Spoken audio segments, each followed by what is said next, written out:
বর্ষা লক্ষ্য করা যায় রাস্তার পাশ দিয়ে হাঁটার সময় পেছন থেকে গাড়ি এসে পথচারীকে ভিজিয়ে দিয়ে যায়।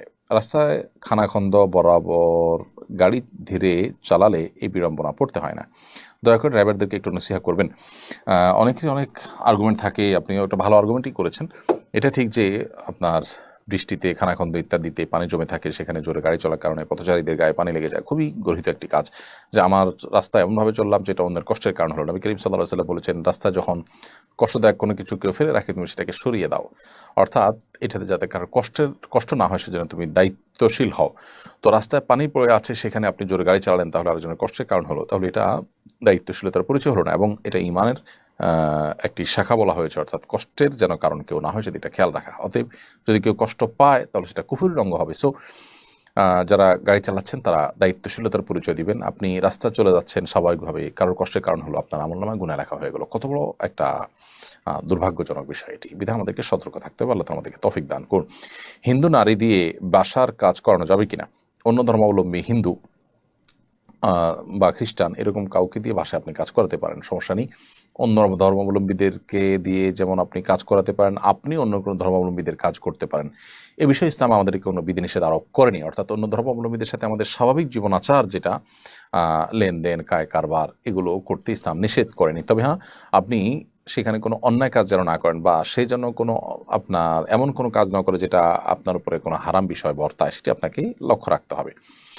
তবে এমনিতে সাধারণ কাজ কাম তার মাধ্যমে করেন, সেটি নিষিদ্ধ কোনো বিষয় নয়।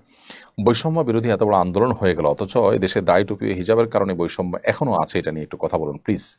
খুবই গুরুত্বপূর্ণ একটি বিষয় বলেছেন। এদেশে বহু বৈষম্য আছে, এর মধ্যে থেকে একটা বড় বৈষম্য হলো ধার্মিকদের প্রতি, ধর্মের প্রতি বৈষম্য, সংখ্যাগরিষ্ঠ মানুষের প্রতি বৈষম্য। আমরা জানি দায় টুপি এবং হিজাবের কারণে বহু শিক্ষা প্রতিষ্ঠানে বহু মানুষ নিগ্রহের শিকার হয়। এটা স্পষ্টত বৈষম্য।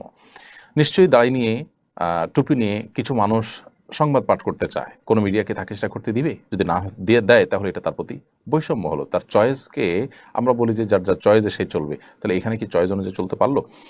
তো এ ধরনের বৈষম্য অনেক আছে। ওলামা একরাম এদেশের বেশিরভাগ মানুষের প্রতিনিধিত্ব করে, বা বেশিরভাগ মানুষের সাথে তাদের জনসংযোগ রয়েছে, জনসম্পৃক্ততা রয়েছে।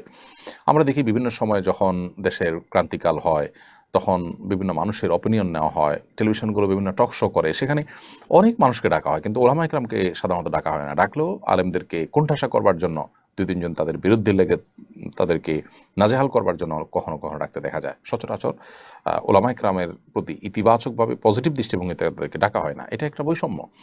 আপনি দেখবেন যে ওলামা একরাম বাজেটের সময় সাধারণ মানুষের মন্তব্য নেওয়া হয়। অনেক সময় অনেক টেলিভিশন চ্যানেল দেখা যায় যে রিকশাওয়ালাদের, খেটে খাওয়া মানুষদেরও ভাবনা নেওয়া হয় যে সাধারণ মানুষের বাজেট ভাবনা কী, কিন্তু আলেমদের বাজেট ভাবনা কী, এটা কি কখন নিতে আপনি দেখেছেন?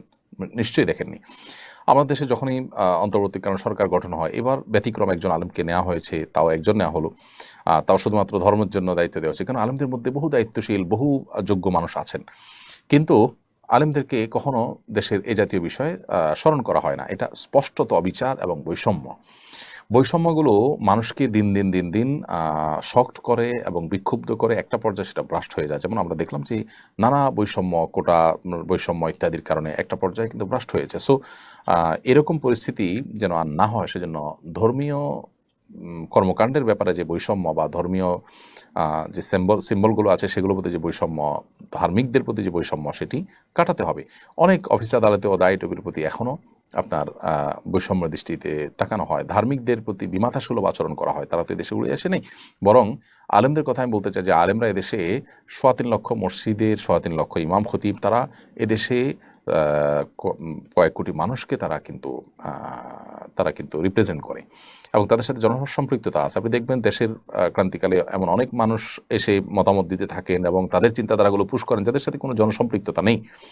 কোন অধিকারে তারা এটা করেন আমার বুঝে আসে না। সো ধার্মিকদের প্রতি, ধর্মের প্রতি, ধর্মীয় সিম্বলের প্রতি, সংখ্যাগরিষ্ঠ মানুষের চিন্তাধারার প্রতি যে তাদের প্রতি যে বৈষম্য আমাদের সমাজে বিরাজমান আছে, চলমান বৈষম্য বিরোধী যে আন্দোলন চলছে, এখনও চলমান আছে বলতে পারি, সেই আন্দোলনে যেন এই বৈষম্যটিও দূরের ব্যাপারে আমরা সবাই সজাগ থাকি। কারণ অন্যান্য বৈষম্যের কথা মানুষ বললেও এই বৈষম্যের কথা সাধারণত কেউ বলে না। এহরাম অবস্থায় গোসল করার সময় লুঙ্গি পরা যাবে কিনা? গোসল করার সময় তো লুঙ্গি পরা যাবে, সমস্যা নেই। এরপরে আপনি যখন এহরামের কাপড় পরে ফেলবেন, তারপরে উমরা সম্পন্ন, হজ সম্পন্ন করার আগ পর্যন্ত আর আপনি সেলাই করা লুঙ্গি পরবেন না।